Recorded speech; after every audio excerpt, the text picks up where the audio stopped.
Mami, Daddy, at saka yung mga tao na nagmamahal sa kanya. Para sa pangalawang wish si Jollibee, para si Max, sabi ni Jollibee na sana daw lumaki ka strong and healthy. So yan, kasi dapat kamain ng sa pagkain at hindi nagpapasakit. Ayun, napalakpak na iyan.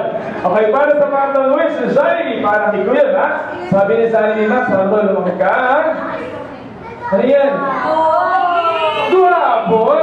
So, siyempre, so dapat daw mas guwapo. Siyempre, katulad nino. Katulad ni Mami at saka ni Daddy.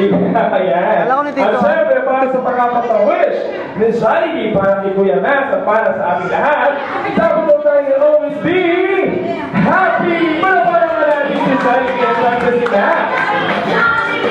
Yeah, thank you so much, Jollibee, para sa iyong napakaganda na hindi na para kay Max.